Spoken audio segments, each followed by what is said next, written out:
What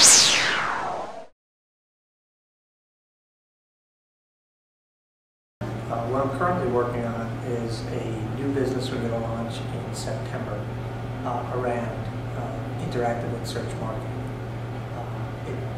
The term that I'm using right now is Search 3.0 is what is currently going on, I believe, in the search marketing world.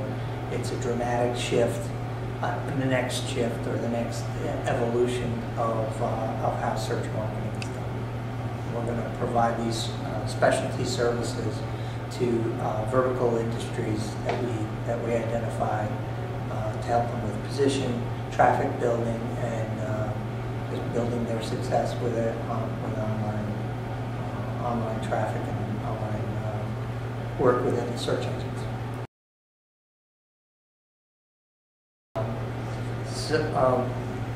I was retained by this firm out of Atlanta to help them identify information technology services companies that they could acquire. I proposed to them that that marketing has a digital side to it, and that they might want to consider buying search engine optimization type companies, search companies, ones that are more about technology that do the mechanics of search engine marketing. And in looking at them, I realized two things. One is they're all making money and they don't want to sell. So the ones we talked to, so that got my attention. And secondly is I started to look at alternatives for them to get into that business and how they would do that. And without giving away what I discovered, on their behalf, I then realized, gee, I could do this. Why should I do it for them when I can be doing it for me? So if at the beginning when I get the aha moment and then dig a little bit deeper into researching whether that aha actually holds up, yes, that's exciting. I enjoy that a lot. But I'm kind of, and it's my nature, it's not everybody does it this way, but the way I do it is I want to know where is it going. I'm willing to change where it's going, but I'm always drawing the vision of where that is. Is it going to be sold off? Are we going to grow this business organically or through inorganic means like acquisition, and then have a X million-dollar business that we're going to run and have a great life? I want to know what that great life looks like. What does my day look like? Just vision it. And I like that. When you get to it, it's often very, very different from what you envisioned. And I know that, and that's kind of a sort of a little game, puzzly game that I do. So if that's what the end is an acquisition or some sort of a liquidity event going public, or being rolled up into another business and maybe walking away and saying goodbye. Yeah, I'm pretty thrilled by the idea that I want to love it when it's just getting started. I want to love it when we're in pilot phase. I want to love it when it gets into growth mode, and I definitely want to love it at that exit moment too. So the first thing I'll do is just live with it for a while myself. Then I usually I'll seek out somebody who I know is going to bash it. Not first.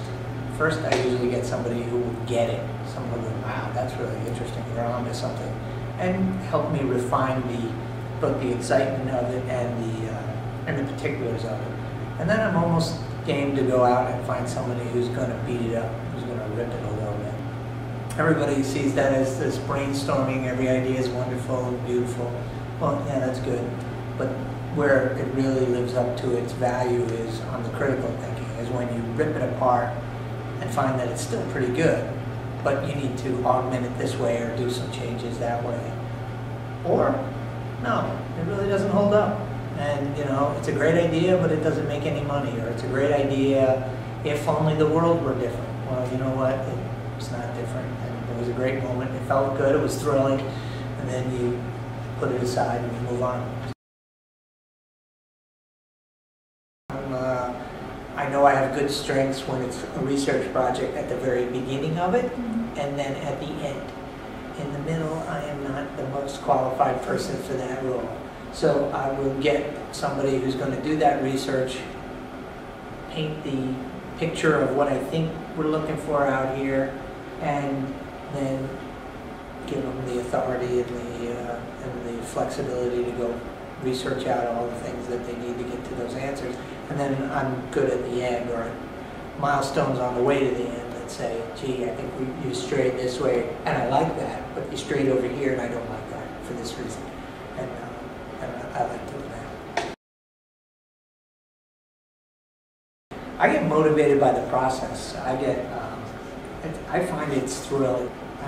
As determination goes, I'm pretty disciplined and relentless in certain things, but in terms of I'm going to make this idea into a product and a dent. I don't know. I don't want to say I'm not good. That's not what thrills me. That's not the part that I'm particularly good at, or that thrills me. They're inventor people, and I'm not one of those. I'm more entrepreneurial, opportunistic concept guy. Anyway, that kind of an entrepreneur.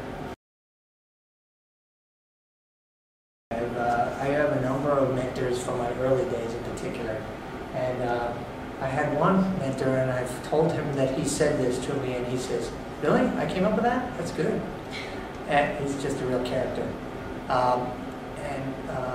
One of the things that I most liked about him was he was so accessible and helpful. So I hope I'm doing the same kind of thing. I'm trying to model myself somewhat after what he did. Phil Trainer's his name.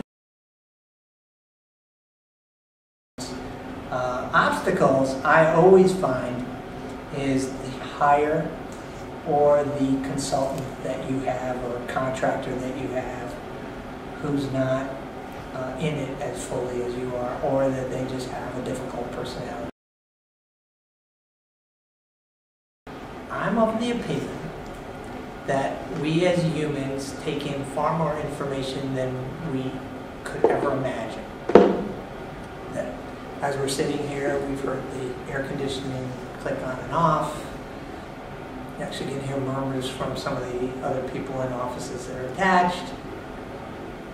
There's light changes, there's sound, there's touch, there's all these different senses absorbing all this information all the time. And therefore, that's why I trust my hunches. If there's an idea out there, I just have this feeling it'll find me.